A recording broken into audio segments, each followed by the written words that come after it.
Hello, hello, hello. Paranormal fanatics, friends, family, and anybody in between. How you doing, Steven? I hope you're doing well. Hey, hey, hey. Um, I wanted to take this time to pop in and kind of interact with you guys for a few minutes. I don't know how long this show will be because I'm not feeling 100%. I don't know why. Maybe I just didn't eat enough today or whatever. I don't think it's anything major. Just just one of those days, I guess. We have them the older we get, and if you look at this gray, I'm getting ancient. Hey there, Lee. Hope you're doing well tonight. Thank you for joining in, as you always do. I could always count on you to pop in at least for a minute, and I know you don't do it for support. I believe you do it just to give me a hard time most nights. Thank you. I appreciate that. Hope you feel better. Steven says, yeah, like I said, I don't think it's anything major. Just, and this is going to sound like I'm whining, and I kind of am, but I think that it's pretty much, I'm going towards the end of a 2-week vacation. I think I've just been sitting around too much and just not really doing much to enjoy the day. I don't know. Hey, how you doing, my friend? I hope you're doing well. I'm doing, I'm there. So, and this is 100,000,000% on me. I didn't take the time to set up a guest for this weekend. I planned on it. I kept putting those mental thumbtacks in. I'll reach out to people for a guest and all that. And I just lost track of time and just wasn't paying attention. Next thing you know, here we are.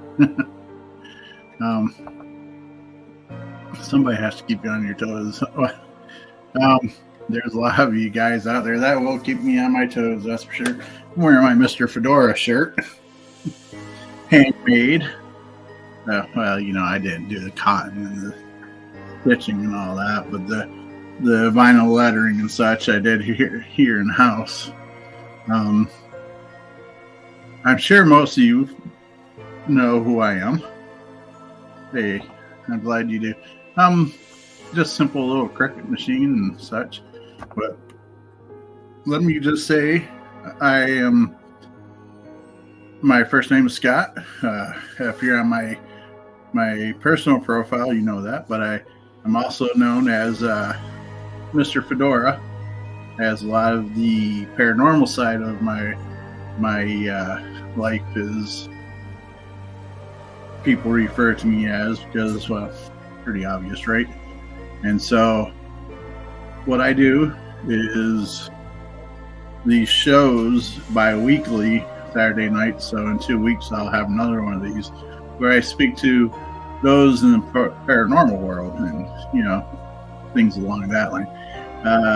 Just recently, I've been tying in my personal profile in with my paranormal page.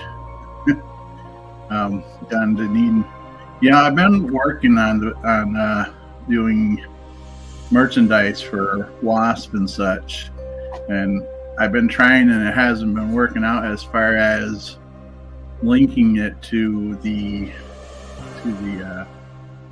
Facebook pages and such. It goes to dead links when I try to share it. We do have a shop on Teespring, though. Maybe I'll work on that some more over the weekend. Though the weekend's getting done, right? So as I was saying, I am one of the founders of a paranormal team in Warren, Pennsylvania called Warren Area Society of Paranormal, which, if you're on my paranormal page, you know that. Or on the YouTube. I'm on YouTube right now as well. So that's a very, very brief, broad description of who I am. But Wasp has been around for a lot of years now. We made ourselves a nice little name so far. Very respected, and we. I'm trying to think of where I want to go with this. I was sitting downstairs. My computer / loft is upstairs, and I was kind of debating about doing one of these shows, or if I just was gonna let it go and not worry about it. And I said, well, I should at least come on and talk to you guys for a few minutes, so that way you guys know that I'm still here, and that, you know, we are still doing stuff in the background. We got a lot of leads that we want to catch up on and go over it. So if you have any questions, feel free to ask. I will answer most. I won't answer them all. I know you guys have some good imagination, so I reserve the right to not answer all the questions that you guys may ask of me. Now, if you stumble across this video in the future, go ahead and type in team or hashtag team replay. If you're here now, do me a favor, put hashtag team live, so that way we can see who's live, who's more on these shows, hashtags or the live or the replays. Steve says, so my mom had security cameras installed in your house in Kentucky. Her house, I'm assuming. She's been some pretty cool pictures of ghosts. She's having knocking going on in her own. Cameras, security cameras, they catch all kinds of stuff. Even if we don't think anything paranormal is going to be going on, people install these for security reasons and end up with some pretty interesting things sometimes. Sometimes people just put them in because they do have paranormal experiences and they want to prove to people that they're not crazy. That's one thing that we hear a lot with this, doing this over the years, is I just want people to know I'm not crazy, or ask, am I crazy? And we're like, no, definitely not. We have a saying in our group, it might not be real to us, but it's real to them. So we treat every case as if that's what's really going on. Then we take the process and the methods to try to walk through it and show why this is happening, or we can't. And then at that point we say, okay, this might be paranormal. But back to you, Stephen. Did she do the installation of these security cameras for paranormal, or is this just something that she wanted for her place as a general rule of thumb of security?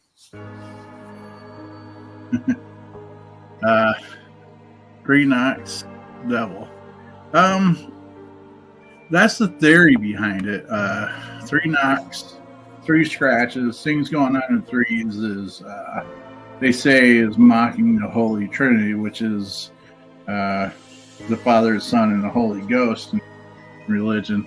I believe that's an indicator, but that wouldn't be the only indicator. Like, I wouldn't be like, oh my gosh, this is demonic or devilish or whatever, because I feel there is spirits out there that either A, don't want to be messed with, as in like, leave me alone, so I'm going to scare you. B, it is demonic, and then you got to look for other signs, of course. And another thing is, they feel like these entities that do it, that's not demonic, that's their way of putting more fear into you and getting more energy. So I'm kind of leaning like just 3 knocks is not necessarily a horrible thing, but something to pay attention to, that's for sure. Steven says she put it in for general security. She's alone and old, but she definitely has a lot of knocking going on in her home. She's been trying to sage. It goes away for a while and comes back. But she's been getting some crazy pictures of ghosts. I'll try to get her to send me some. Awesome, cool. yeah, I don't mean awesome cool that she has that stuff going on, but if you could give me some of that, that would be pretty cool. Um, and she sages. Uh, hmm. Yeah, I wasn't trying to say that she was. It's cool that she's experiencing these things, especially if she's in her home. That's one reason why I'm hesitant about doing it in my own home because there is stuff that happens here, but but I feel that I don't know. It just feels like almost be inviting more stuff in if you do your own house. So that's why I've been kind of hesitant about trying to do anything here, as far as like spirit box or REM pods or anything like that. But as far as your mom goes, Stephen, I'm not sure if the staging is helping. By all means, keep doing that. But if it gets to be more where it's an issue, let me know. I'm sure you're probably aware, I do network with other teams out of state that might be able to help her out. I don't know if we're quite ready to go to Kentucky yet, but excuse me, we have been throughout states doing paranormal investigating. We've done it though as a paid to play kind of situation. So just keep me in the loop. Give me the pictures. I'll be happy to kind of give my unprofessional opinion about it and see where it goes from there. Hopefully she's not too scared in her own home and things will be all right. Now, that being said, I don't know. I don't know your guys' opinion about, do you believe there's such thing as a professional paranormal investigator / ghost hunter? I have a hard time saying there is. I believe there's people that are very knowledgeable in the subject and that's able to give a lot of insight and a lot of inspiration and such on the subject. But as far as professionals go, it's hard pressed to be able to be a professional on something that's not even considered a reality in many situations. They just don't feel that there's not enough proof out there, they say, that's not able to be debunked to make somebody a professional. Hey, how you doing, PDX? I hope you're doing well. I'm a professional nutcase. Does that count? Sure enough. Long enough you're not certifiable, we'll be all right, right? Thank you for stopping in. Amy on Dead Files. I'm hard pressed to believe in many. That's the psychic with the retired detective, if I remember correctly. I have a hard time believing in many psychics in those that practice that field of things. I'm not saying they're not out there, but it seems like a lot of times that that she strikes me as off. Like that whole show kind of strikes me as off. Like I believe the detective does good work, and I believe that she gets more information that's put out to her that they don't show on the show. And I don't bash them because bottom line is for entertainment, and they can, you got to have that excitement. You got to have that going on to keep an audience. And that's part of our situation with WASP is sometimes we're some of the most boring paranormal team out there because, well, we don't have the luxury to film in a location for 2 weeks and and have teams of professional, well, not professional, people look over the evidence and piece together this nice little show. So we end up being kind of boring sometimes, which I apologize, but that's just life. But I just have a hard time saying that she's 100% authentic. Now, I've met those in the field that I would have no doubts in saying, yeah, 100%, no doubt. They're psychic, they're clairvoyant, they're along those lines. I have no doubt they're out there. Just TV is kind of a harder medium to have the real deal going on.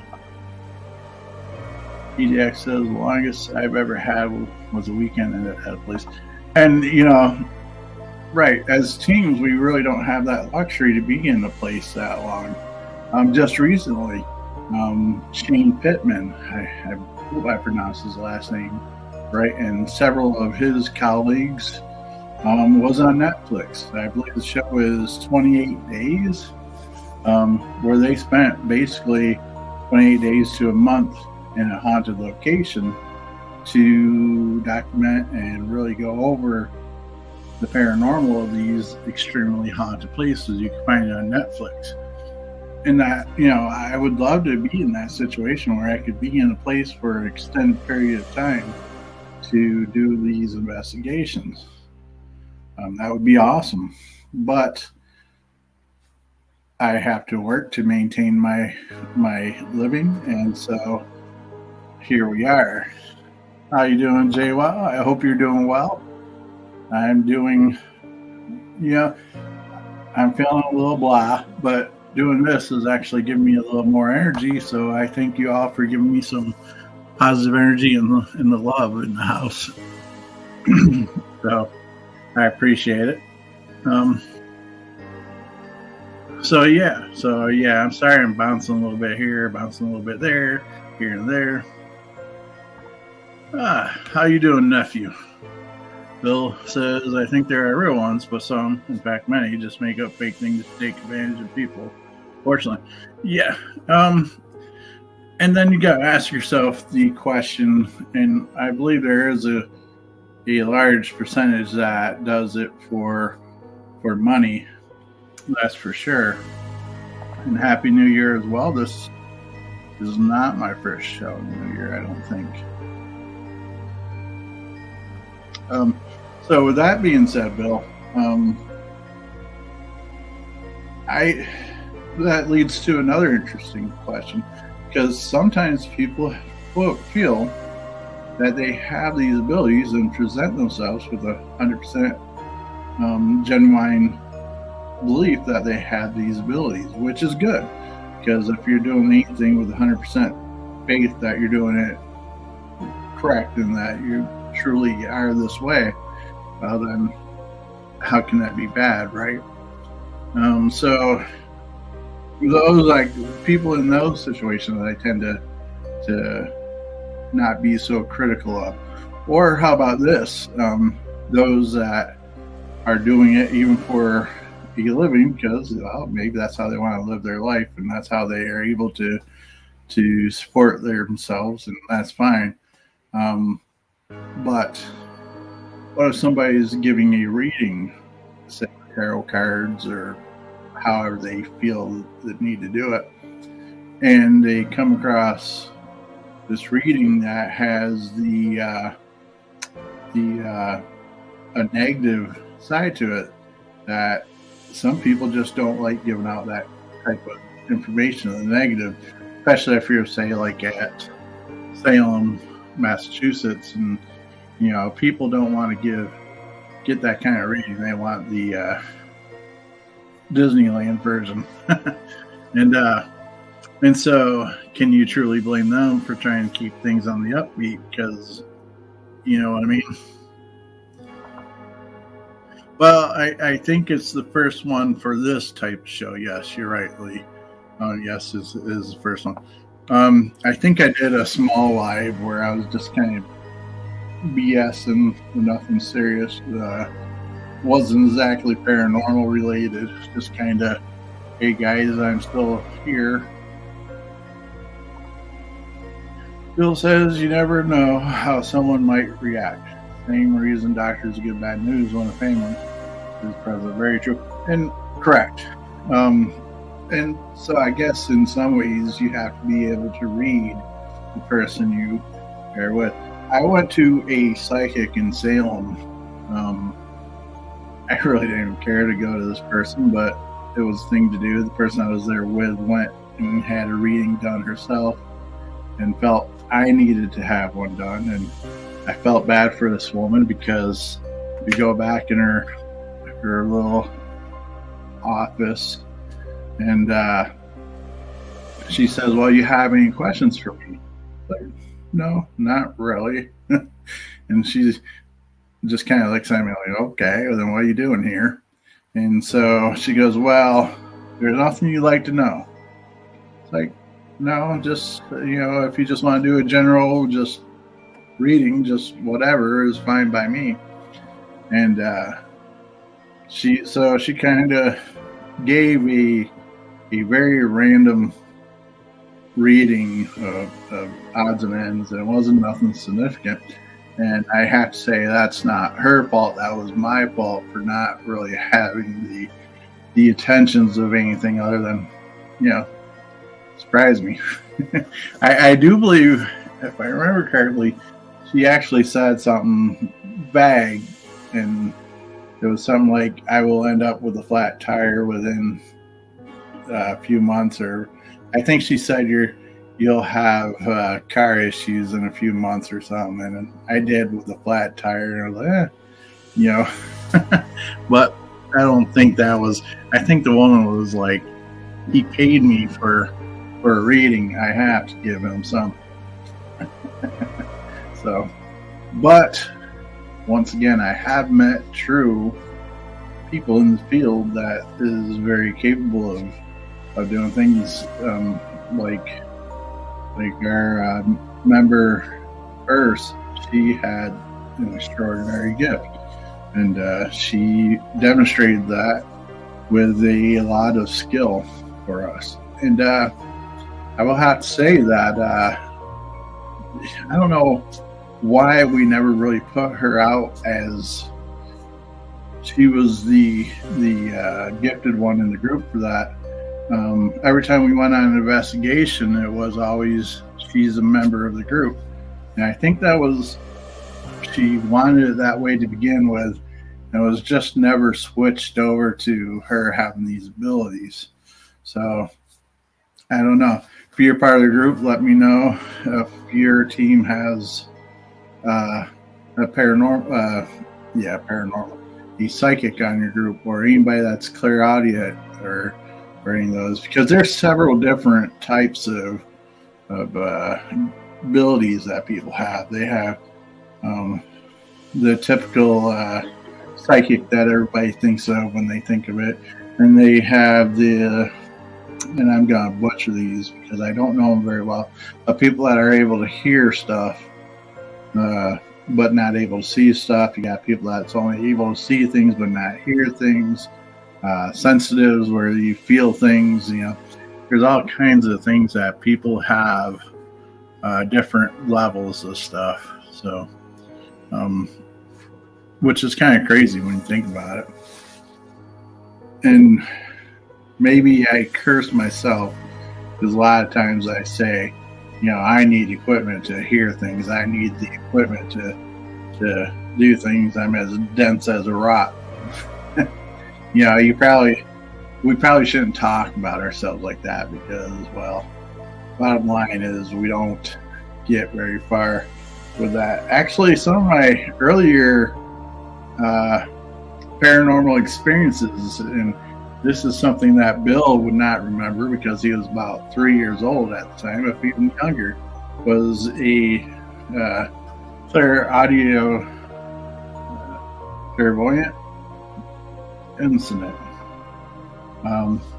And that's where I was with his aunt at the time, and she was at work, or was supposed to be at work, and I was watching him for whatever reason. Maybe this has been 40 well, maybe not 40 years ago because that would make me 7. But anyways, it's been decades ago. And so, anyways, I was watching them, and we're going through my apartment at the time, and I hear his aunt say my name, and I was like, "What the heck? She shouldn't be here." But I wonder if she got out of work early. This is what's going through my mind. Like, I wonder if she got out of work early, and so I thinking maybe she needs help carrying a couple bags of grocery in, or whatever the case may be. So that's going through my mind. As this is going through my mind, we're walking from the kitchen to the living room. I'm getting ready to head towards the door, and Bill says, used to call her, I don't believe he still does because, well, who knows, used to call her Aunt Tata because he couldn't say Tanya very well. And so he looks up at me at the age of 3, 4 and says, "Aunt Tata?" And so I knew that wasn't just me that heard it, because when a toddler like that says it, I mean, you pretty much trust that's what they heard. But that's a very earlier experience of mine with the having any kind of psychic type ability. So that was an awful long rant. Forgive me while I take a sip of soda. I hope you will.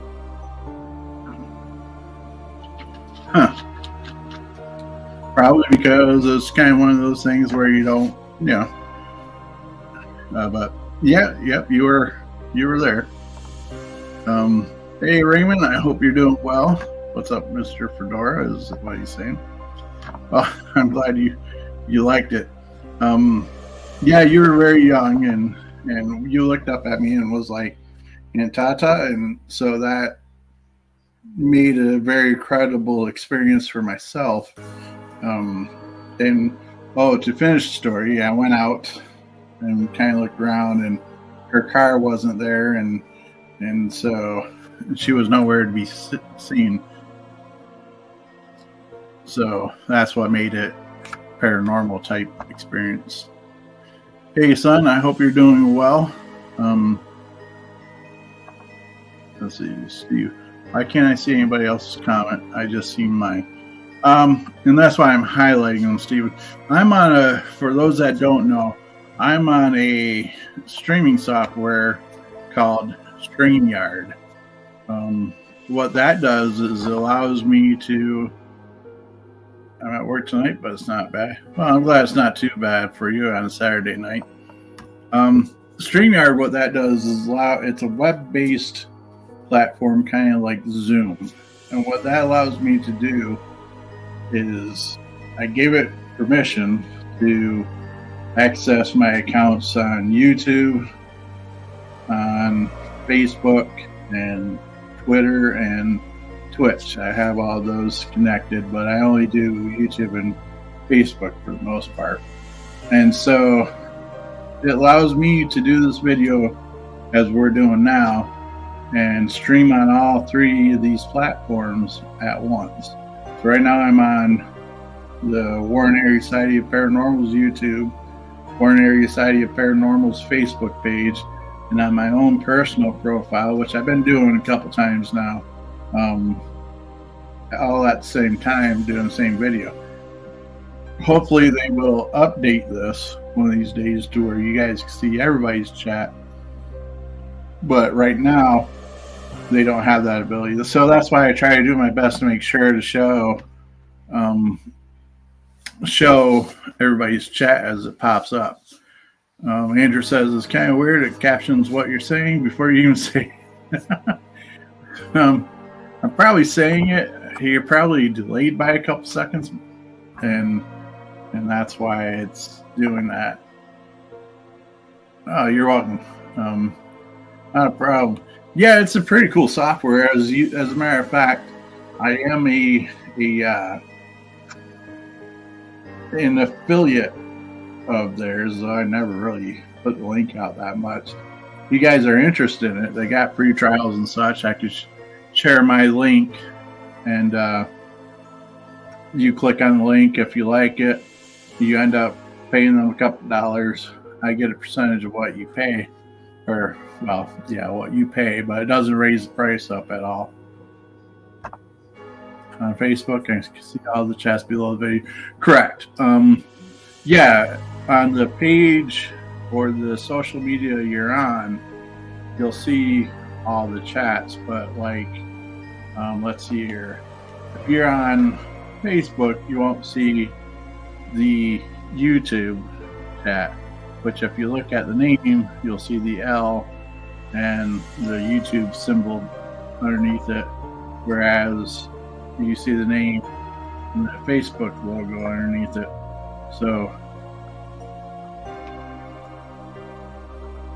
but so that's how I'm able to stream at all these places at once, because I just don't have the time to do individual platforms. Like this is half hour now, so that'd be half hour for YouTube, half hour for Facebook, half hour for the other Facebook, and so that would take a lot of my personal time. Now, if you're here and just chiming in, do me a favor in the comments, do hashtag Team Live. I'm very curious on who's live and who's Team Replay. So if you catch this on the replay, as I know Janet probably will, do hashtag Team Replay. So anyways, that's one of my experiences when I was younger. Andrew has all kinds of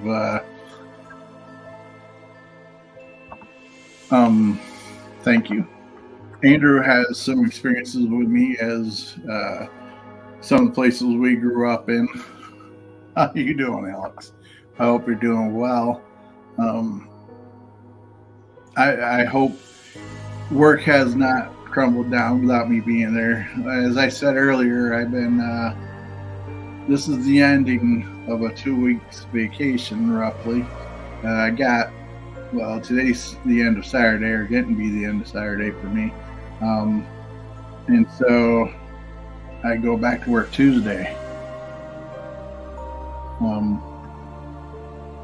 Hi, since you hi Christine, my daughter-in-law, Team Live.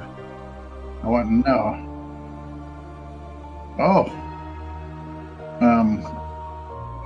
Okay. That's something you'll just have to message me on or something. No, I'm not. Leave it to you, my friend. No, I'm not doing it. But Alex, yeah, just message me. See what happens when I'm not there for a week. People quit, people fire, the place goes in pandemonium, cats and dogs get along. What a mess.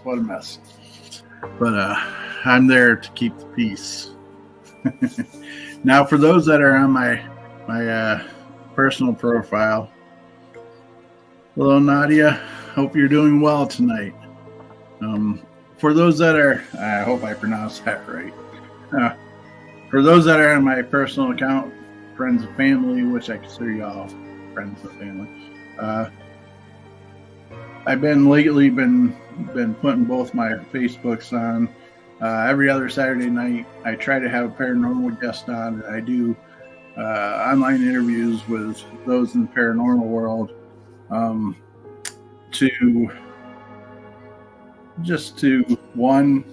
it helps get newer teams out, because so far I've been interviewing teams that are not like been on Netflix or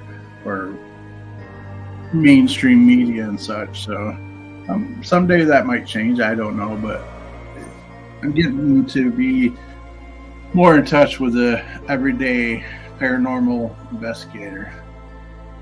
Even when you try to do it, you don't do it right. And so I've been kind of bleeding it over to my personal page. So I appreciate you all jumping in and watching. And I'll try to be as entertaining as I can be. Some days I'm better than others. Like I do live weird food stuff sometimes. People seem to enjoy that, even though I suffer for that sometimes. But so with that being said, I just went through with the past event that I had in my personal life with paranormal. And I might. It's just I connected my internet hardwire into the laptop, because before I tried to do that, the video was very laggy. It was very hard to do. So I might review evidence live and try that again. Oh, I appreciate that, Steven. I just like that. You're 100% real. Yeah, I might not try to come out and say everything I'm feeling, because sometimes that is just not the proper thing to do. But I do my best to be 100% real and never lie. I still laugh at the hotcha. Oh boy, that's Lee. Lee is the other one that had that with me. Yeah. Oh boy, that was a rough and little unknown fact. Very little known fact, I should say, is I didn't think it through. I knew it was going to be hot. I didn't think it was going to be that hot, but I knew it was going to be hot, and so I heard milk ice cream would help combat that heat. And so I had a little half thing of milk and a half gallon of ice cream, as you guys that watched the video would see. And so I ate that chip in 40 seconds. I'm drinking the milk down and eating that ice cream down pretty quick. And little did I not think about is I'm lactose sensitive. So I quickly consumed all that, and it was like later on that night, I was like, man, I am not doing well. I'm in the restroom. I'm like very, just queasy, and then about halfway through the night suffering through this, it was like, oh, duh, that's why. So yeah, that was a very rough night. I don't know what else I would have done, but yeah, it was a video, and it definitely hurt bad, as Lee put. Now this guy here, I've seen him eat hot foods, and he's very jalapenos and all that. He eats all that stuff on a semi-regular basis. And so I expected if anybody could deal with it, he could. And even he had a hard time. He lasted longer than me, and that's probably the only time I'll admit it. Well, I guess there's video proof. Ender says, just like you're always trying to get people to do the ghost pepper challenge. Hey, what can I say,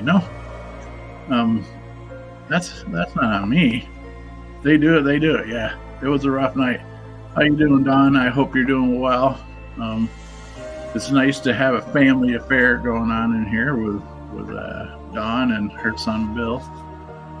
You'll have to watch the replay. Apparently Uncle Scott and I had an interesting paranormal experience when I was 3. Yeah, it was roughly around 3. We were living on Foot Avenue. Christine says, yeah, says the person won't do it. Well, the one chip challenge kind of like trumps that ghost pepper challenge. But I've done some pretty spicy stuff on camera. Like, what was it? Just recently I did the hot chocolate ice cream with the Mexican spicy chocolate, topped with my own homemade hot sauce with the Carolina Reapers and all that. So Awesome, Don. I hope you will and enjoy. So that would definitely be. I think that would trump the ghost pepper. Actually, the hot sauce I make has ghost pepper and Carolina Reaper in it. Now, see, that's the same hot sauce I did with the spicy ramen noodles, where I put the hot sauce in. And I know you watched that video, Christine. You were there live for that one. So now you guys are like giving me all these ideas of food combos, like I'm some iron gut challenge or something. I'm shocked you haven't burned a hole in your stomach. Right? Sometimes I wonder about that, but I don't have an ulcer. I had things tested not too long ago, and I haven't. Ability. I think there is some kind of spicy gummy bear challenge not to. Oh boy. Steven says, I had some scary stuff as a kid, and I remember being so scared that I used to beg God to take it away. And it just all stopped. I've been trying to get back with no luck. Yeah. Be careful what you ask for. You do get it. Howdy, Matt. Fedora. I hope you're doing well tonight. Hopefully you haven't been working as much as you've been lately. And that's another thing.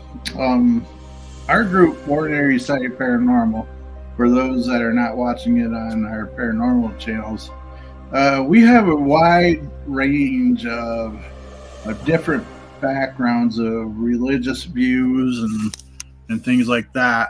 I'm just not going to go into all the different backgrounds because it just doesn't play a major part in our group.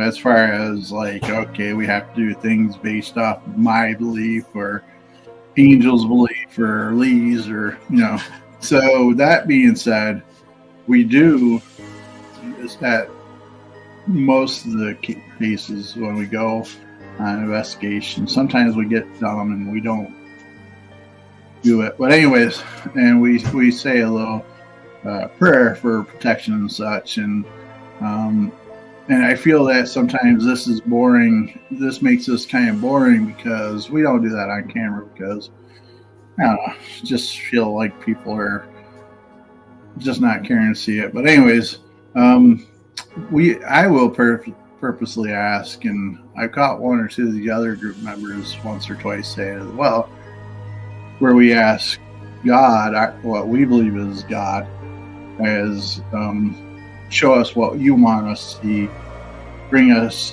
what you want to bring us and such. And sometimes I feel that makes for a lot of boring video because we don't seem to get much those nights. And maybe we should be happy about that because there is some pretty dark things out there in this world, spiritual side of things. And so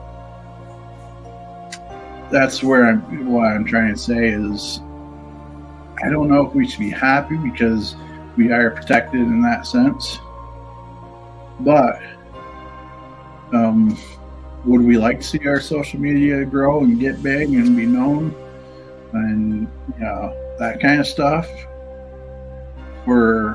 Yes, we would like that, not for vanity's sake, but for the opportunities that it could bring to it for us. So, you're still at work, huh? So is Raymond if he's still here. You love the house I grew up in, says Christine. Yeah. Might have to give me some details one of those nights. Andrew says, well, I love you. Good night. I'm going to go eat dinner, then head to bed. All right, son, I love you. Don't forget to get a hold of your old dad here. I'll reach out to you if I don't hear from you soon. Love you. Good night. Steven says, beyond our control is scary. Definitely. And, this brings back another situation, not that long ago, but, well, thank you, Bill. I hope you have a great night. I'm happy that you were here to hear that story. I don't tell it often, but I have told it. And I hope that you have a wonderful night and a good New Year's, and blessings for you as well. It's always good to hear from you. Steven says good night to everybody that's leaving. So, it's been a few years now. We were in a local business, and we were speaking of darkness and such. We got to the point where we were at this place several times. We got relaxed, we got comfortable with it, and so we and I'll try to make this story a little short, but we got comfortable, so we weren't saying our prayers. We were just kind of going in. We were setting up stuff, but we weren't, it was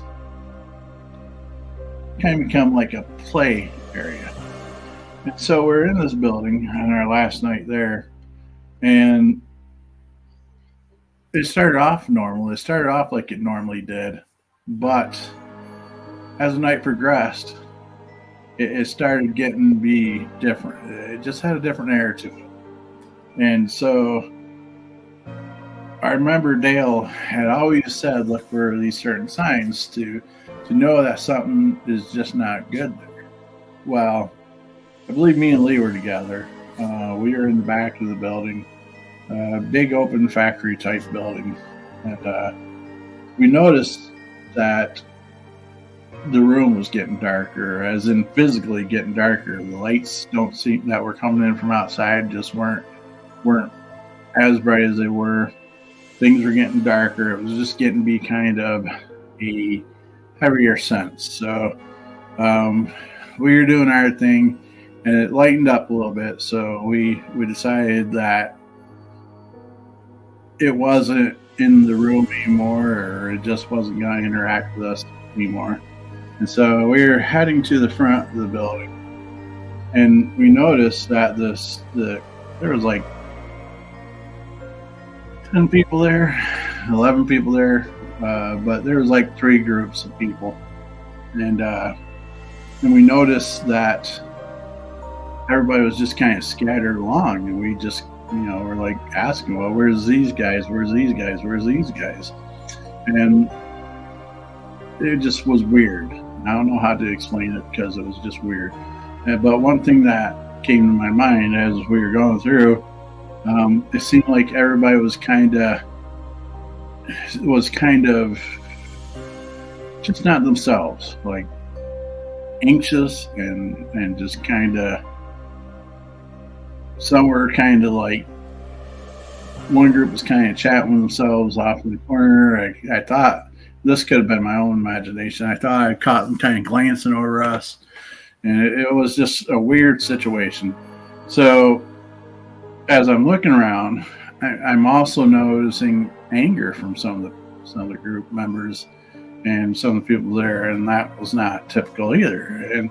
And so these couple things that Dale warned us about, Dale is our spiritual advisor, was when you're in presence of something dark, a couple of signs are whatever it is will try to separate you. It'll try to separate you that kind of way and break down communications is pretty much what it's doing, is separation. And it also heighten your sense of feelings like anger. And so if you see your group and the people you're with starting to react in ways that they don't normally are, that's generally a good sign that something is not good there. So at that point, we called it quits and said, that's it, we're done, wrap up, this is just not good. So we did call it up. It was kind of a rough moment for Ross, and I won't go into details, but it was, that person coming out is a live person, not a ghost. Hi, John. But so it was kind of a dark moment, and we were never able to get back into the building. We were supposed to go back in and do a removal situation, and the person that was in charge of the building at the time found every reason not to have us come back. which whole nother thing. The person is alive and I believe is doing well. So it's not like that kind of situation, but he's no longer part of that building that I'm aware of. And so it kind of resolved itself to some degree. But that's that story. I'm black. Yeah. Sorry, Stephen. Stephen says, I'm back. I don't want to miss this. And Matt says, I sadly don't have a lot of time, brother, but I was wondering if you work Monday, Tuesday. I do work Tuesday. I have a doctor's appointment Monday. Get a hold of me and let me know what you need or say so here. So depending on what time Monday is something if I can help you or not. Because my old butt has to go to bed at an early time starting Monday, which, oh man, that's going to be crazy because this last week or so I have not been going to bed early. I've been staying up late and watching movies and acting like I have no responsibility. And so now it's going to bite me in the backside because Monday night I have to be in bed early and up by 3 in the morning to go to work. So, so that's one of the darker times of our group with deal and stuff. Was that co-host me on the yeah. English is hard. Yeah, possibly, Matt. We'll talk over the next 24 hours and see what we can set up. All right, miss chatting with you as well. We haven't, between your work and my work and this and that, we haven't been able to connect as much as we should. So we'll do that definitely. And so look forward to you sharing links on their shows as well, and especially if I'm on it. Need all the support from you guys that I could get. Without you guys, like earlier, I was feeling a little blah and such, and doing this show, and you guys giving me the positive energy that you guys do. I'm feeling better. Thank you all for that. I do appreciate that. So now I'm trying to think of, I know some time ago I shared another experience I had when I was younger that might have started me off on the paranormal.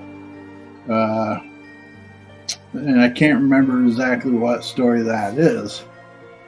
Oh boy. You had to go there. Wheels on the bus go round and round, Lee says. So with that being said, now there's one place that my son Andrew was able to get into that we lived that I haven't personally been able to get into.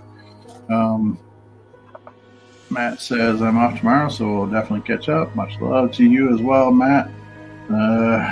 Everybody watching, he shares his love, and don't forget to like and subscribe to the most adorable podcaster, vlogger, video dampener. I don't know where to go with it.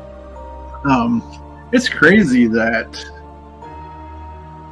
to me, it's crazy that people are willing to take time off their busy schedule to watch a person as myself. It shocks me that I'm able to have this conversation one-sided with you guys for now 54 minutes and haven't ran out of things to say. Now I do pause and think about what I'm trying to say, because if I don't, you guys would never get an intelligible sentence out of me if I didn't. Not that you get one now, but so now in this house that I was living in, it was a very, very active house. Probably one of the most active houses I lived in. This is in Warren, and it's from many things. Like I remember My mother was living with us at that point for a while. She had just moved back to the area, and so she was living with us, and she was down in the basement doing laundry, and she comes upstairs kind of with a concerned look on her face. And of course, being her son, or any person for that matter, I would have the same question: is everything okay? She's like, was anybody downstairs? Meaning the basement. We're like, no, everybody's been upstairs. She goes, well, felt like somebody just pushed me on the shoulder, like pushed me forward, kind of like one of these motions. And so like, no, nobody was around. So that's one experience in that place.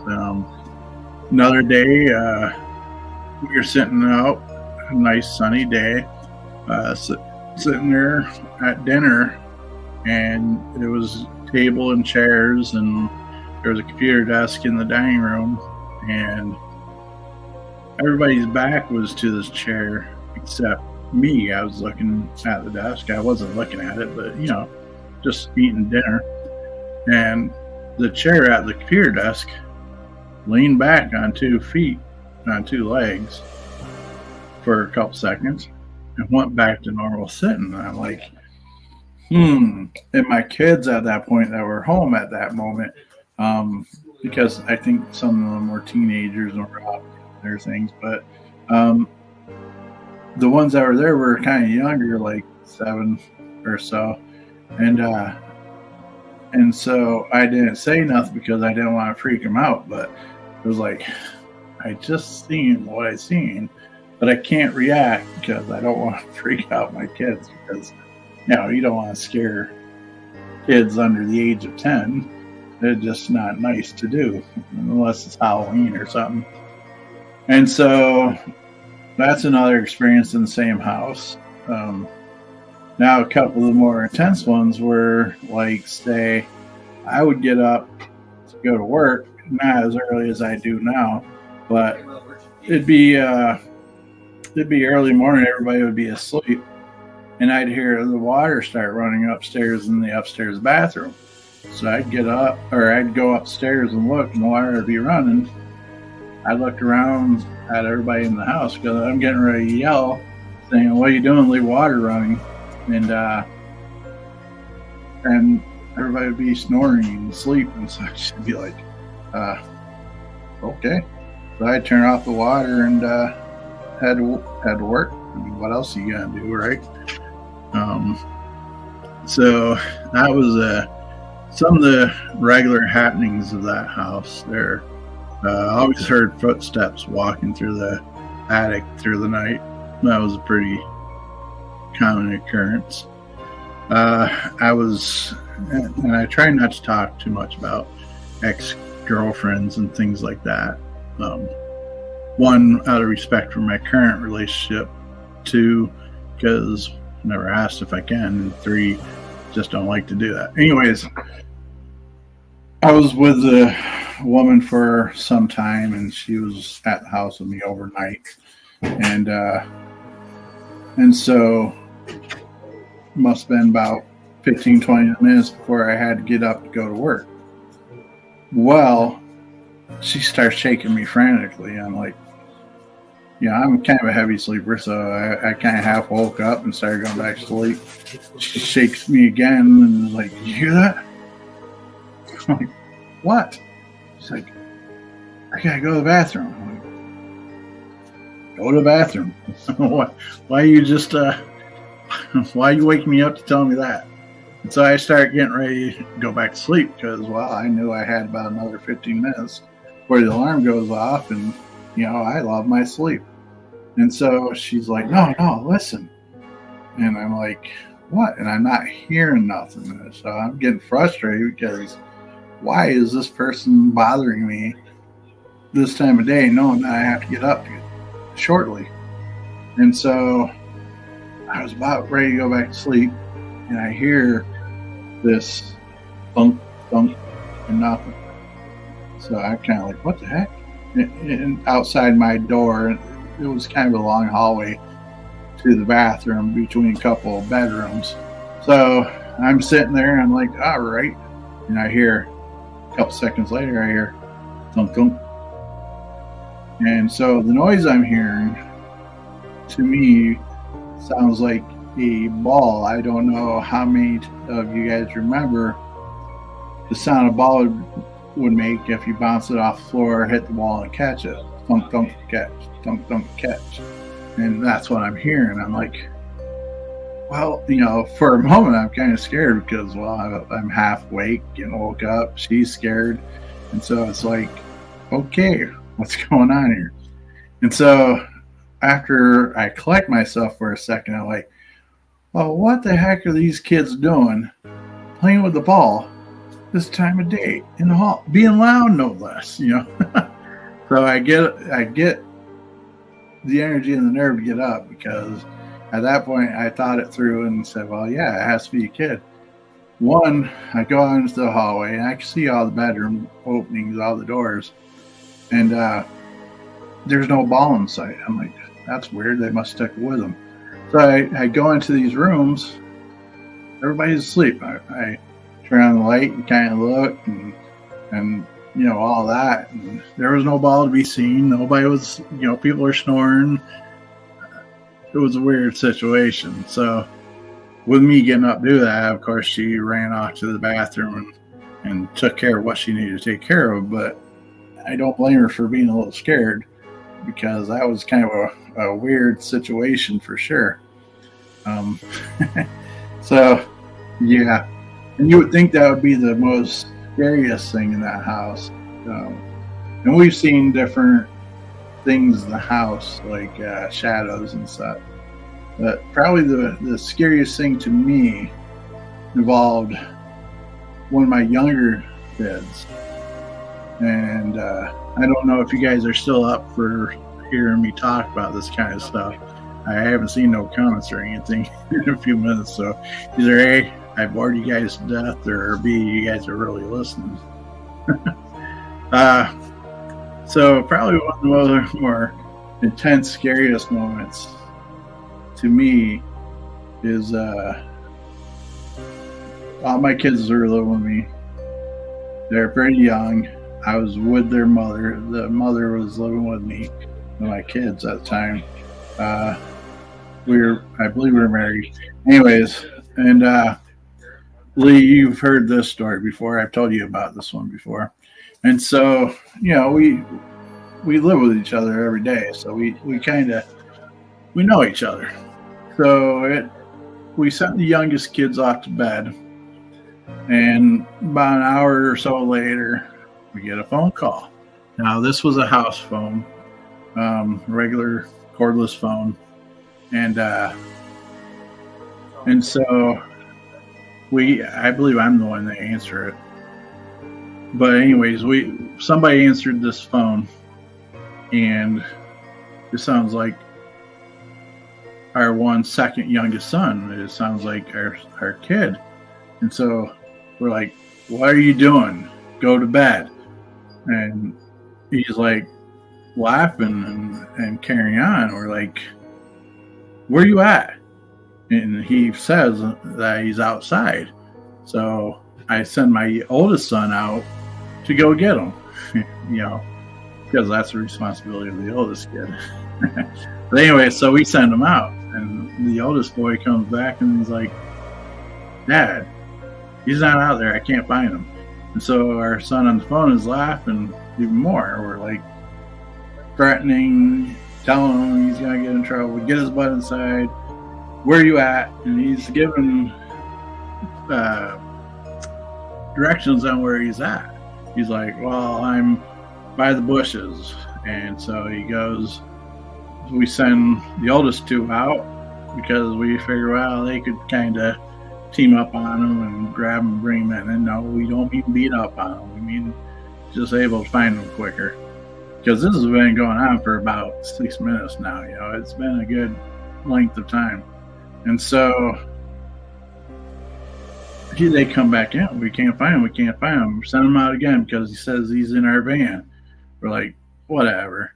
So send him out. And so as they're coming in for like third or fourth time, I've talked to this kid on the phone. His mom's talked to the kid on the phone. I think my mother talked to him on the phone. And it clicks in my mind. Wait a second. What's he calling from? Because he's like 6 years old. He doesn't have a cell phone. And I think back then cell phones weren't really all that popular, especially with 6-year-old kids. And so I said to his mom, I hand his mom the phone if she didn't have it already. I said, hold on, I'll be right back. And so I go in the bedroom. There he is asleep. I mean, talking about snoring. I kind of moved him a little bit to see if there was another phone or something. I don't know what I was expecting to find, but he's out. He's like out cold. So I go back into the living room where she's still on the phone. The mother is still on the phone saying, hey, you better get into your butt inside now or else I'm going to start beating your backside. And so I look at her and I'm like, hey, he's asleep in the bedroom. That's not him on the phone. As soon as I hear that, I could hear it. She kind of went like this with the phone. I could hear like a very dark laugh and then click. That's probably about the most scariest paranormal experience I've had. And so many people talked to him on the phone that sounded exactly like him, that we believe that was him on the phone. So that was one crazy experience in that house. Christine says, the 1902 built old priest house where they did exorcism. That's not about the house I'm talking about now. That was the house she grew up in, is what she's referring to. But yeah, that was a pretty intense moment, because what do you do after that, you know? I think we just kind of looked at each other and was kind of freaked out, but we just kind of, I don't know, we just decided not to do anything, sat down and watched TV, because I guess that was the thing to do. Excuse me for taking a drink. But, so that was probably one of my more intense paranormal experiences, especially that house. So, any questions on that? Any comments or anything that you'd like to have, like to say? So I collect my thoughts a little bit more and call the phone company. No doubt, Lee says call the phone company.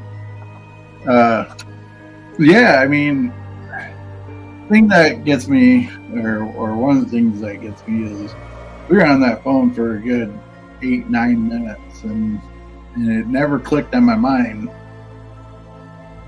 how is this kid calling? Because we definitely didn't have cell phones back then. I don't think I personally had one. I think their mom had one. It was definitely, that house is definitely a very active, or it used to be. I mean, for all I know, they have somebody that came in and blessed and cleansed the house and such. So, you know, I couldn't tell you for sure if they still do or not, but that's like a star 69. Yeah, I probably could have. I think when that voice changed to something deeper, darker laugh, and hung up, it was kind of one of those, I don't think we really wanted to know. This was before I was into paranormal investigating. Yeah, that's another time, an unfortunate part of my time. Same house. We didn't have electric for a weekend because, well, I didn't have the money to pay the bill and it was off for the weekend. Anyways, so my point of this story is there was no electric in the house to produce anything. And my one son had a friend staying overnight, and, you know, why they would want to be in a place with no power is beyond me, but whatever. So I'm on the couch. They're in our den with a blow-up mattress. We're all sleeping on the first floor, and they come wake me up all kinds of frantic and nervous, and I'm like, what's going on? Why are you guys bothering me? Thinking it's crazy teenage kids up to no good. And they were freaked out because they seen what they described as a blue ball of energy floating past the doorway from the kitchen into the living room, well, through the dining room, in other words. And they said it was just floating nice and slow across the doorway. And like I said, there was no electricity to the house, so there was nobody. It was just three of us in the house, if I remember correctly. So there was no way that it could have been like anything electric related. At least I don't see how it could have been electric related. So that place has a lot of activity going on there. But I think everybody, unless you guys have more questions, want me to elaborate on anything, explain any further details or anything, I'm about ready to wrap this up for the night. I do plan on having a guest on next week's Spirited Chats. This is what this show was originally called, the Spirited Chats. The podcast is still called that on Spotify. I do plan on having a guest in 2 Saturdays from now. The only thing that will change that is if we're out on a paranormal investigation. Those will generally take precedence over something. How you doing, Jen? I hope you're doing well.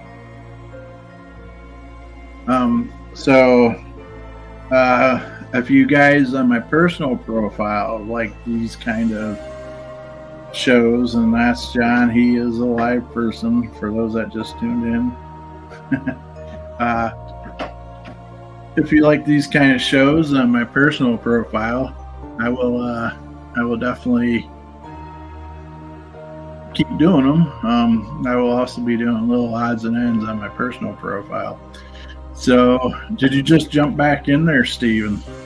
You missed a couple of good stories if you weren't here. We'll have to go back through and watch it. I think you'll enjoy them. But so if you like these kind of shows, let me know. If you like the paranormal stuff on my personal page, then let me know. Say write paranormal in the comments. I don't know what you're talking about. Of course, I will keep doing paranormal related content on Warner Society of Paranormal social media aspects. Now I'm going to throw this out there, and this is Fire Cry, but does anybody here know how to do any kind of programming? I don't know. Does anybody here have the ability to get a Roku channel going? I'm sure most people know what Roku is now.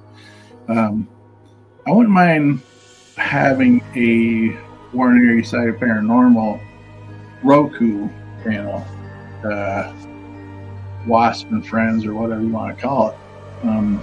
But I don't know how to do that personally. So if you have any idea on how to do that kind of stuff with Roku and setting up an account and doing that kind of stuff, hit me up. If you know how to do it and such, maybe I could have you on the ground floor of the Roku channel. How many times can I say that fast? So I know the basic starts, like as in you gotta sign up for the channel through Roku itself, but you also have to have a place to store your videos and kind of a way for Roku to have access to that for them to pull the video off and put onto your channel. So if you know how, or you know how to find the information and do it yourself, then let me know, because I have a vision for that.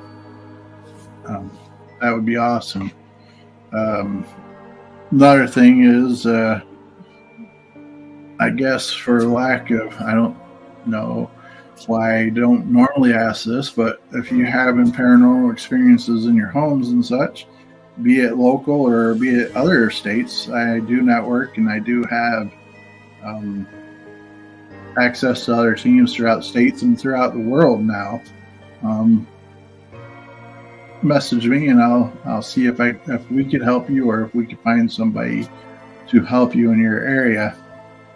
Because even though we would love to go somewhere like Ireland or something, I don't think it's within our means to do it. So, but let us know and we'll see what we could do to help you, because bottom line, that's what we stand for is, excuse me, that's the soda.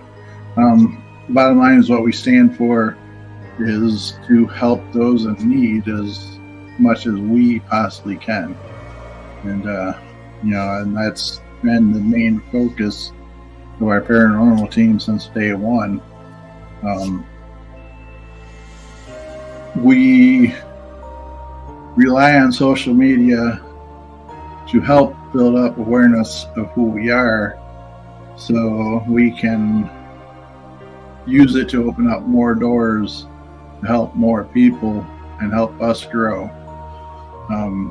We don't shy away from monetizing stuff as far as getting money from companies like Facebook, YouTube.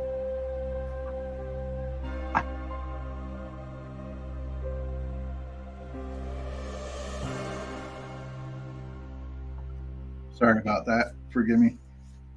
From YouTube and big companies like that, because if they throw us $100, it's not that big of a deal, and we prefer to take income from those sources than as personal individuals like everybody that's watching. How you doing, Jen? Up until just a moment ago, I was doing halfway decent. I've been kind of a little blah. I hate to sound like I'm whining, because I kind of am, but I'm coming off of a 2 weeks vacation. I'm down on the spiral of it, and so I've been kind of,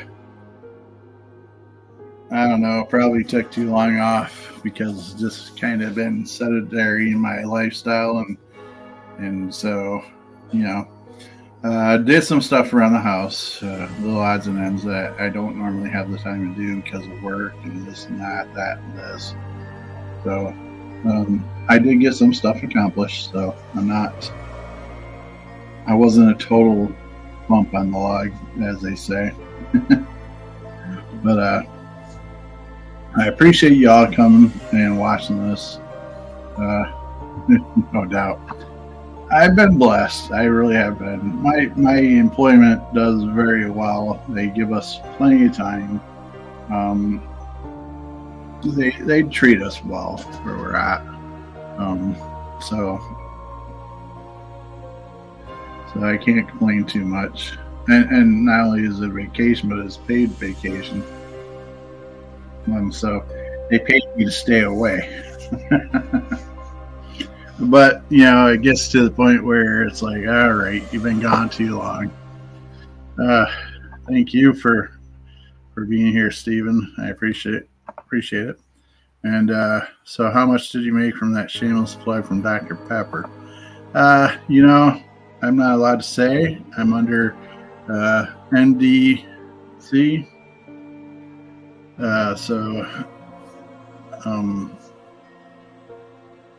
I don't know about the shameless plug for Dr. Pepper. the original doctor since 1886 with 23 different distinct flavors that does the body good.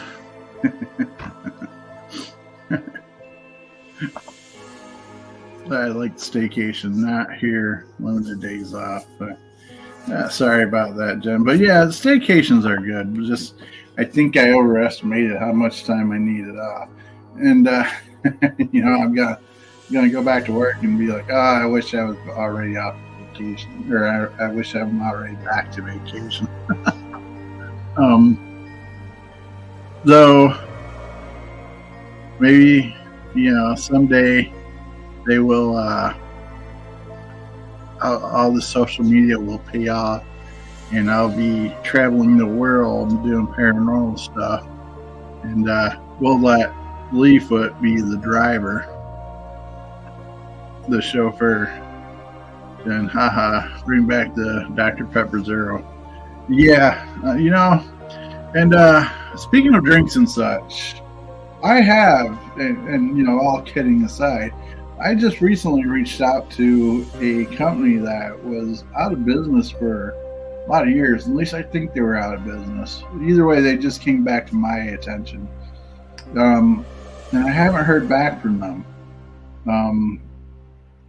Cherry. Yeah, I like cherry Dr. Pepper and never care for the zero stuff. But, that's a great thing about being human, right?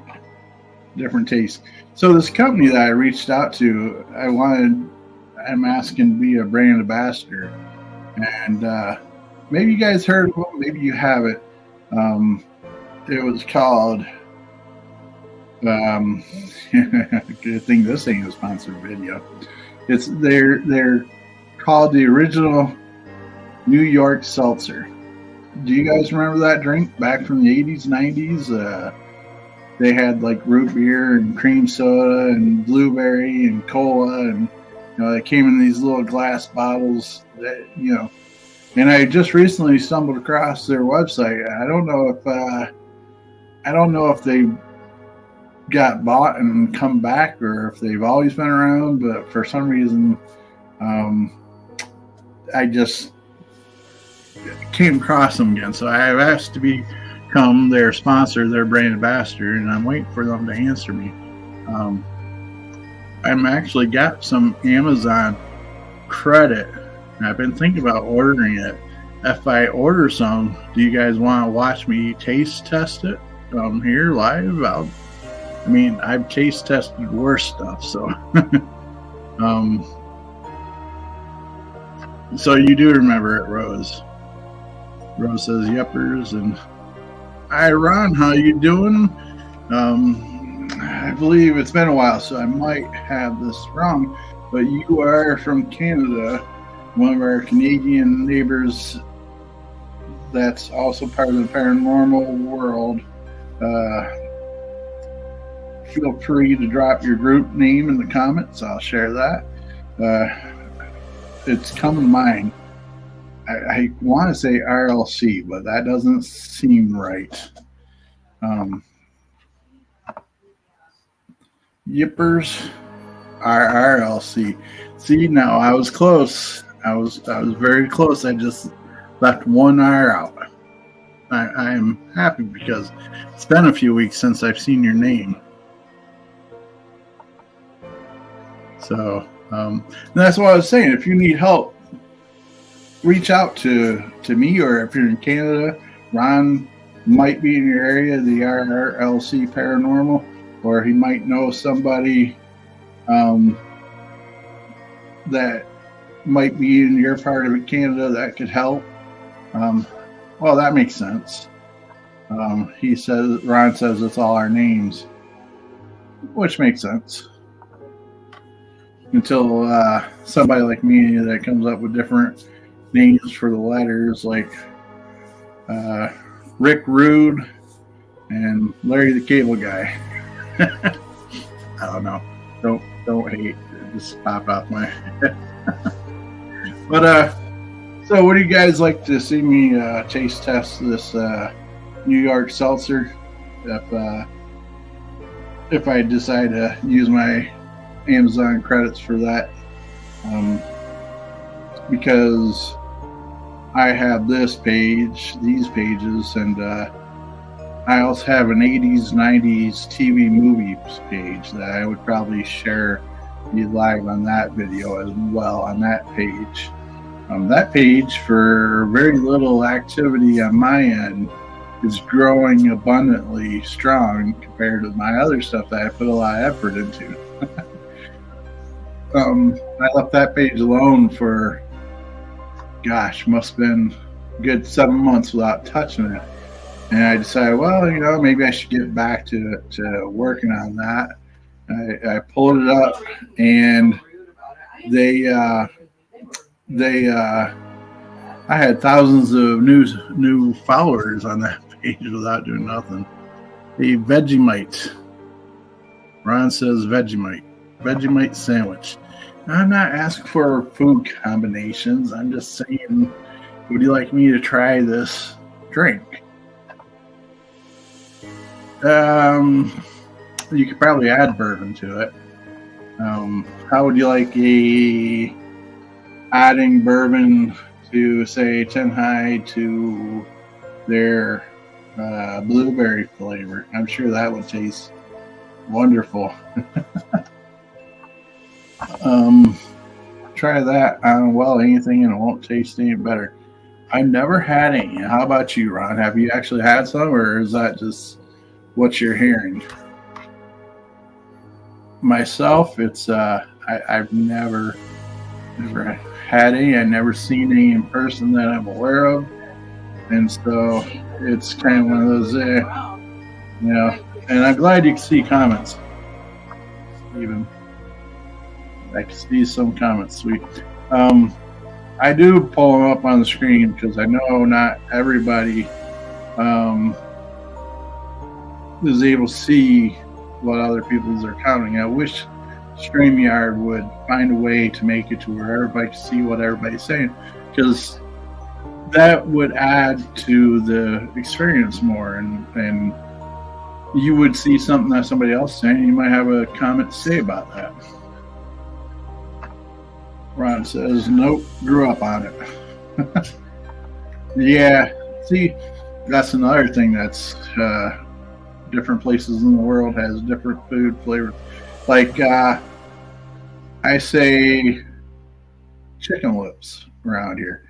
Everybody around here knows what chicken lips are and such, but I say that on a show or comment or whatever, and people are like, what the hell are you talking about? Ron says hot blueberry sauce and vanilla ice cream is good. I'm assuming you mean ice cream. Yeah, I bet you it is. Yeah, you know what I mean when I say chicken lips there, Jen. Definitely. Yeah, now to see, Ron, you got me thinking of some nice, tasty food. Yeah, the last ice cream I ate wasn't that bad. Though, which really surprised me because I do not like sweet potatoes. I don't like them, never cared for them. I try them once in a blue moon, and I still don't like them. And I tried sweet potato ice cream, and it was really decent. I mean, it wasn't probably something I would eat all the time, but it wasn't bad. And then I topped it with a little maple syrup, and yeah, it was not bad. Ron says, at a time, family was live in New Zealand. Y'all lived in New Zealand. I've never been outside the United States. See, I tried to go to Canada once, and they said, nope, turn around on the Peace Bridge. Came from Buffalo to go over to Canada, and they said, no thanks. They said, Mr. Fedora is not allowed in Canada. Maybe you could be my peace ambassador there, Ron, and talk to somebody and help me get into the country. But all kidding aside, it's a true story. They wouldn't let me in. They didn't call me Mr. Fedora. and I don't blame him. I walked across the Peace Bridge. It was during the summer, I believe, and and I wasn't thinking about it. I didn't bring my ID with me, and they asked, with rightfully so, they asked if I had ID, and I was patted myself down, in my pockets, and I'm like, no, I don't. Like, we can't let you come over. So I was like, oh, okay. I didn't give too much of an attitude because, well, I knew. Makes sense. No, my luck.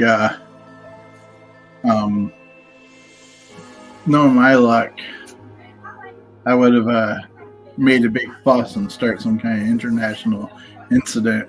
Free the Fedora. Ron says, thank God you explained that, because I almost thought you were a felon.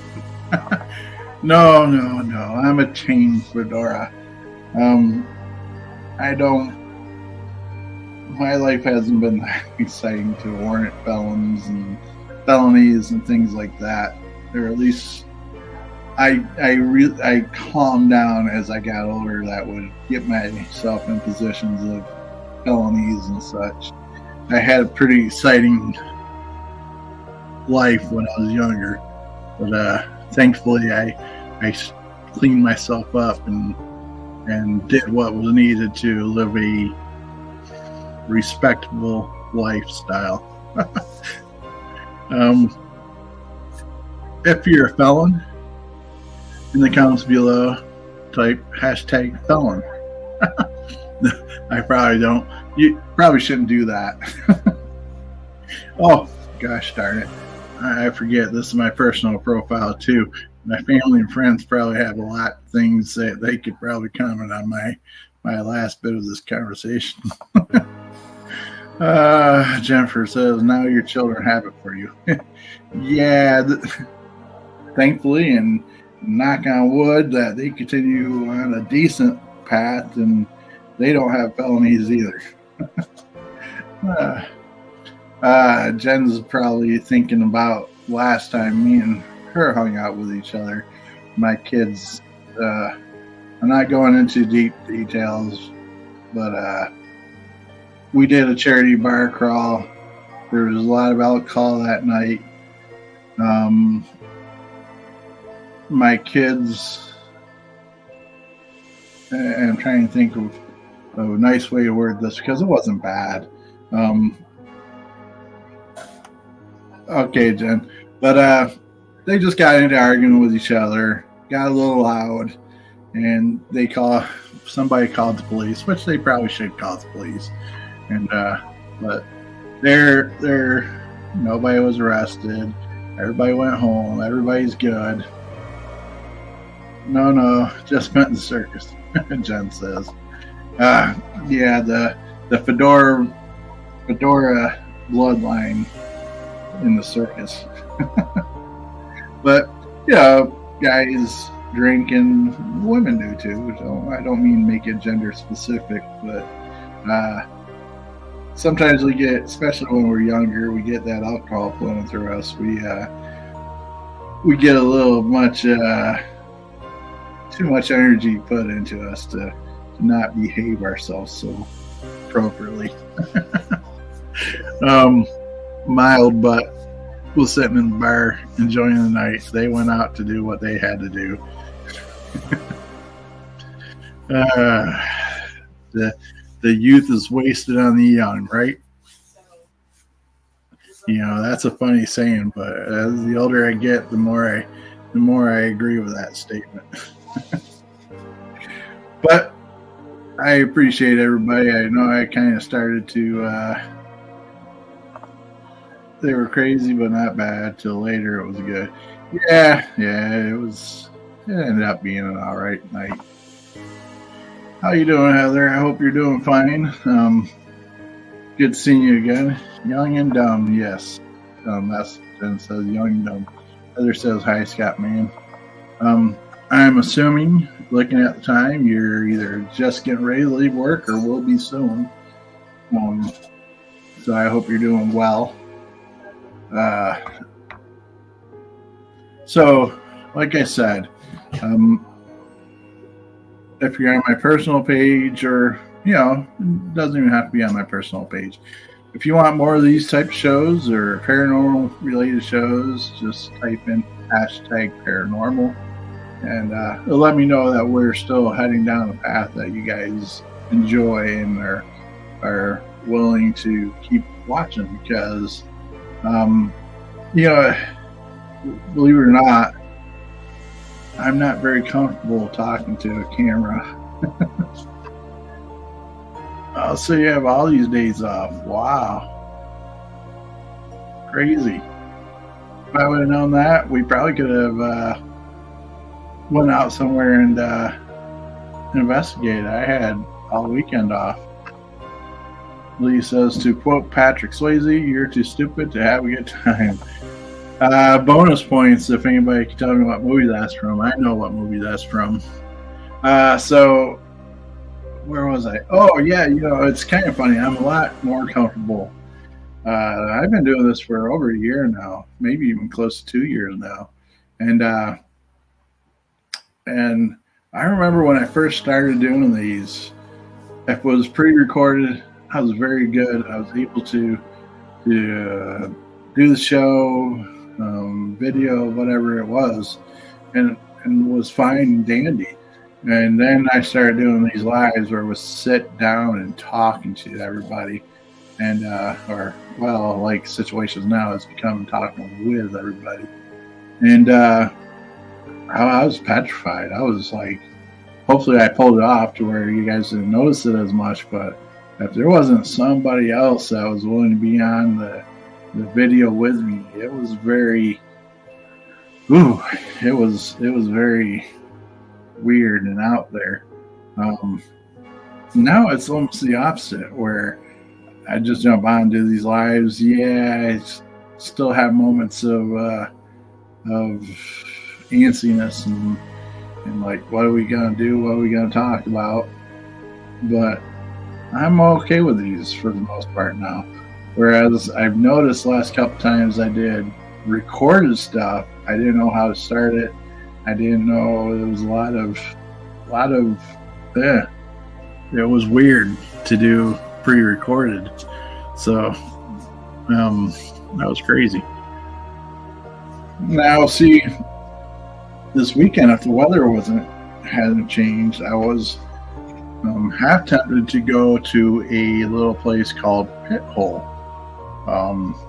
I don't know if you guys know or have heard of Pit Hole, Pennsylvania. Sounds like a lovely place to visit on your vacation, right? Maybe tomorrow I still might pop out there. Looks like it's going to be a little chilly, but the weather doesn't seem to be horrible. So maybe tomorrow I might go out there. And they were wolves, coyotes. But Pit Hole is a very small area that was part of the oil boom back when oil was first being discovered and such.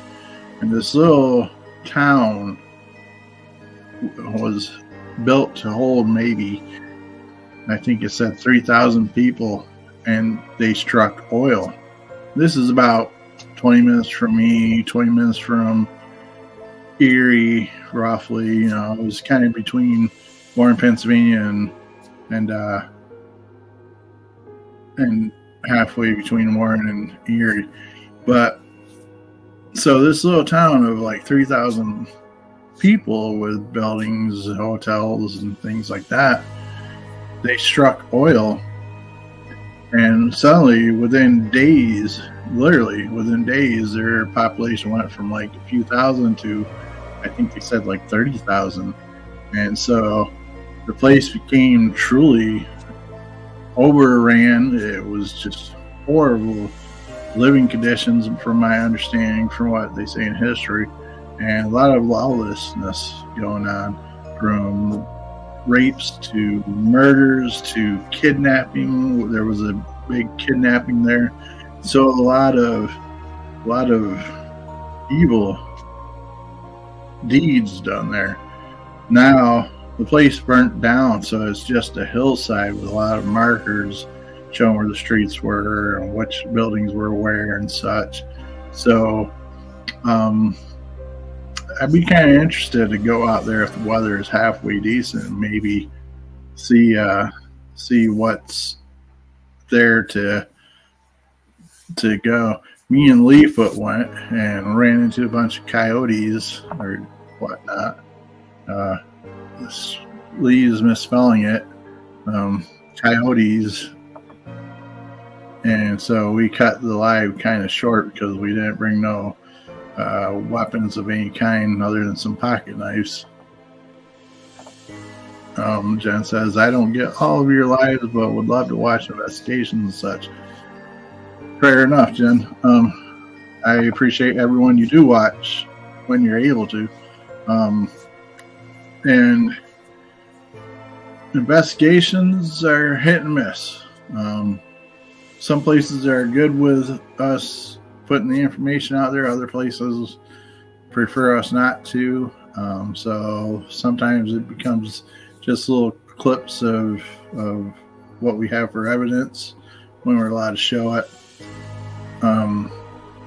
But hopefully we do more investigations in 23 that we can show everybody. There you go, misspelling again.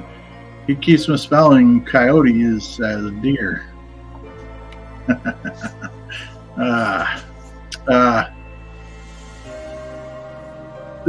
I'm gonna take the show to the 2-hour mark, which is about 15 minutes. Sorry, I keep telling you guys I'm signing out. I'm not meaning to just keep doing that. We'll do a hard cut on 2 hours no matter what. But I've been having fun with this conversation with you guys, so bringing up memories and such. But I will leave you on a humorous side of things. I know those that watch semi-regular on the paranormal side of the social media has heard this story before, but I don't know, I just like telling it because I can't believe I did it to myself. As far as I can't believe I set myself up for this, because Lee still gives me a hard time about it once in a while. So the scenario is, this is maybe our second time, one of our first 1 or 2 times that we've ever been to a place in Frewsburg, New York, called Guernsey Hollow. It's a little cemetery, kind of in the backwoods, back roads kind of situation, woods around it and all that. And so the group's pretty excited because we're still kind of new at investigating. And this might even be the same night, so I'll loop these two together, though I didn't plan on it. So because it throws everybody, me and Lee, in a bad spotlight on this part of it.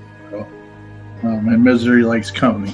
But anyways, so we're in this cemetery, and we decided to not just do the cemetery, but I believe this particular night we weren't 100% sure where it was, and we weren't going to go up the drive to who knows where. So we kind of were on the outskirts of it.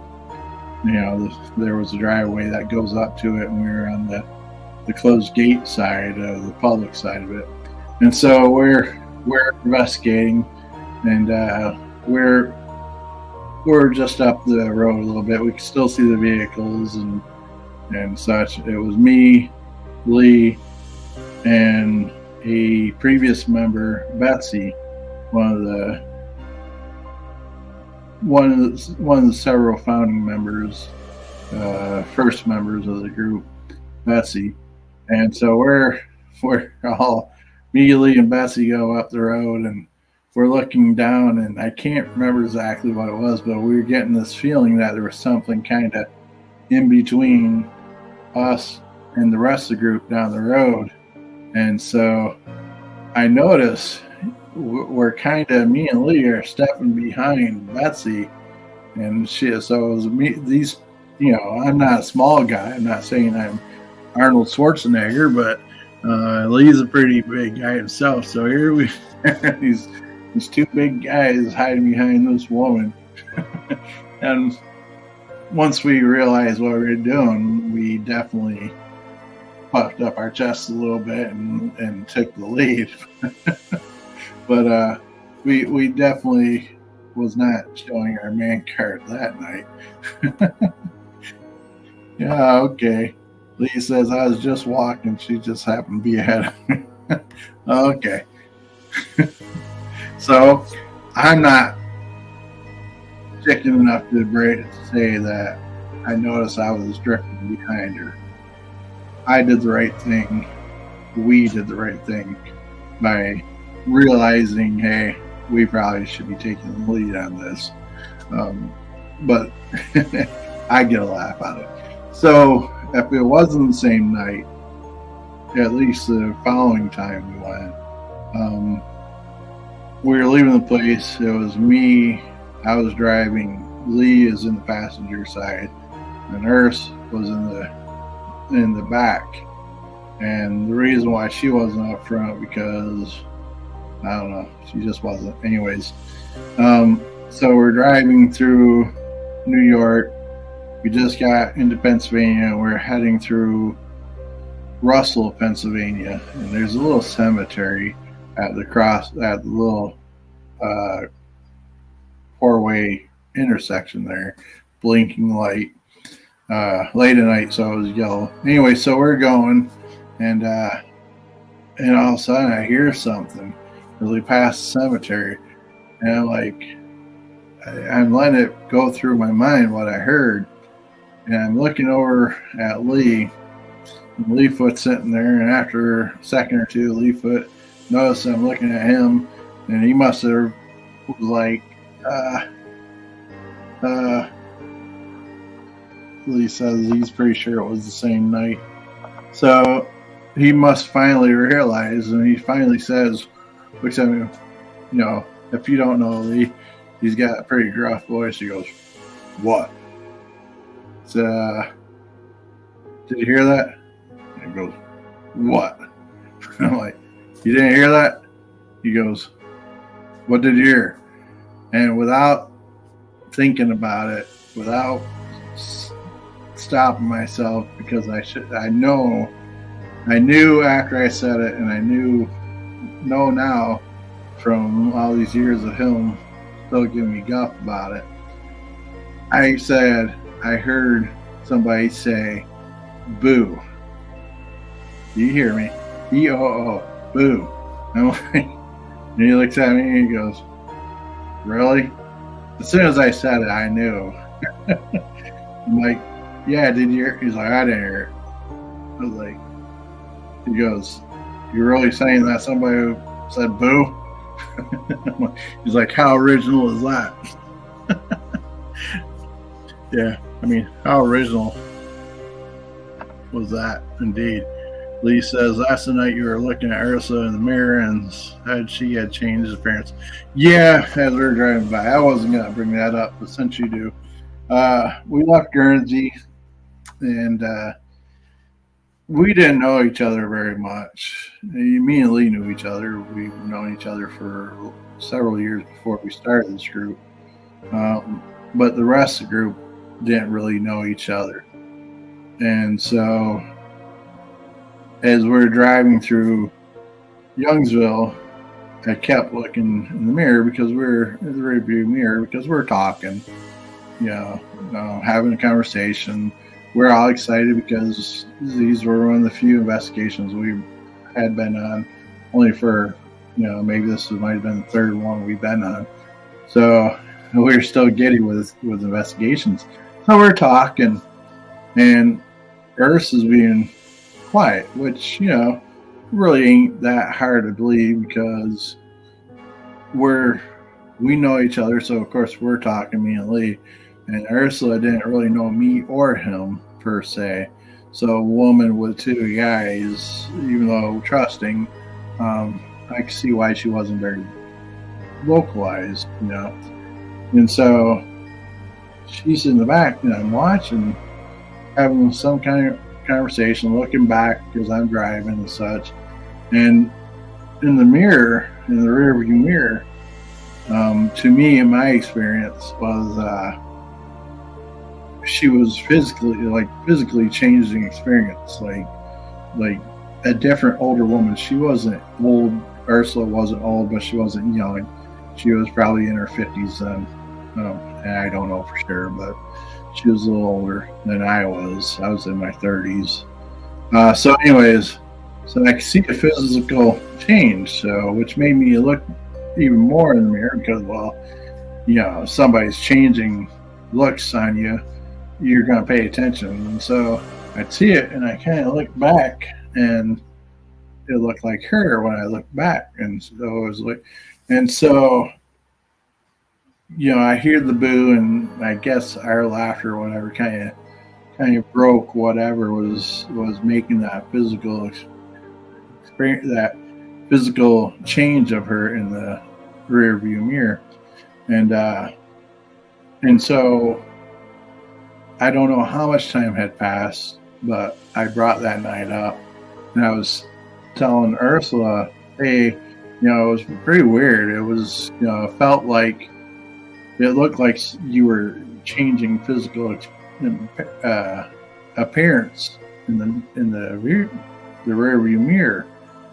And she kind of looks at me a little odd, and she goes, well, that night I didn't say nothing to you guys, and this was after we known each other for a little bit, so she felt more comfortable talking to us. She's like, I didn't know you guys that well, and it felt, she said that she was fighting something off that was trying to take over her. My words, I don't remember exactly how she put it, but she said it felt like something was trying to manifest in me and take over. So she said a large part of that ride was her doing her meditation, or however she was stopping what she felt was overtaking her.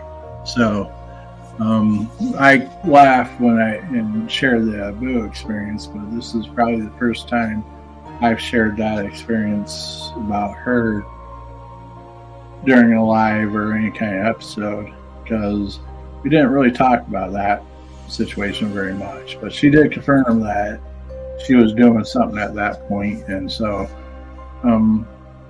very interesting that I was able to see that in a mirror, in my rear view mirror, as she was battling whatever she was battling. So be careful, people, when you're doing any kind of paranormal investigation, because you never know what you may run into it, be it a simple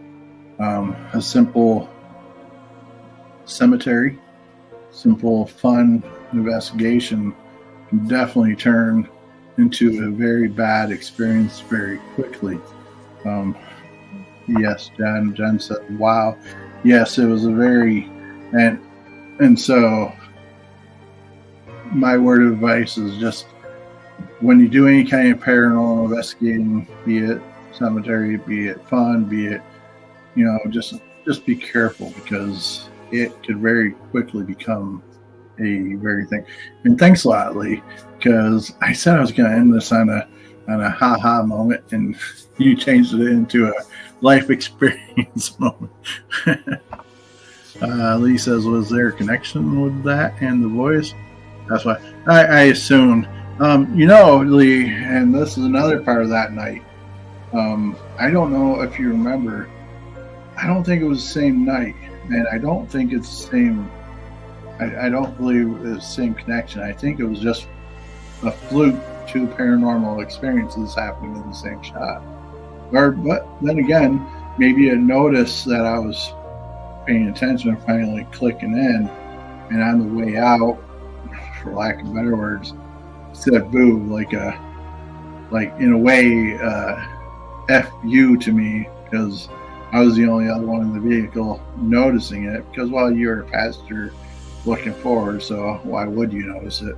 But so yeah, maybe it might have the connection. But if it wasn't that night, another night before that, before we got to Guernsey, remember there was that little one car bridge or a foot bridge or something that we ended up going onto because we were sitting.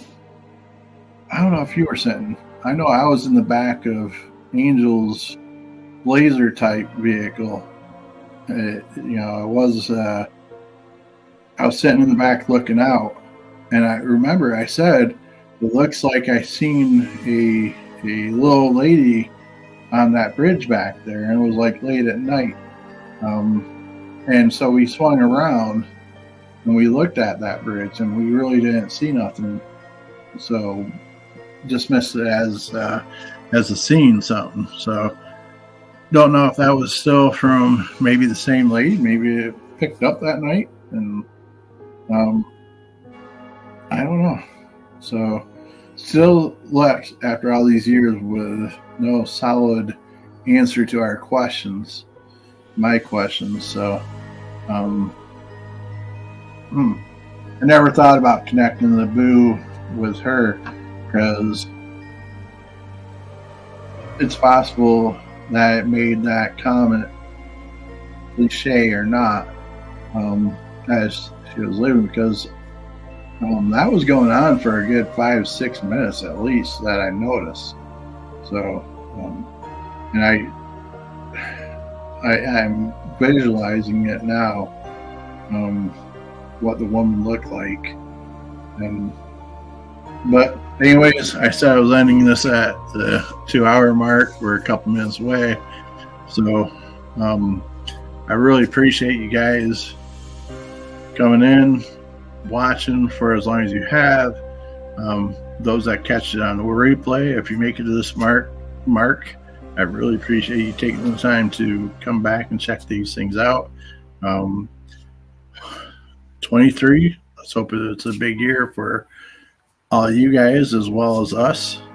Many blessings of health and everything you need to live life. If not everything you want, at least everything you need.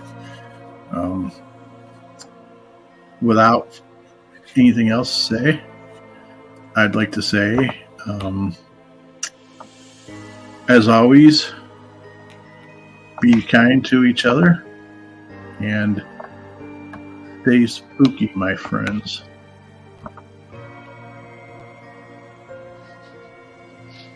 Well, hey everybody, thanks for stopping down, and appreciate the visit. Now get the hell off of my porch.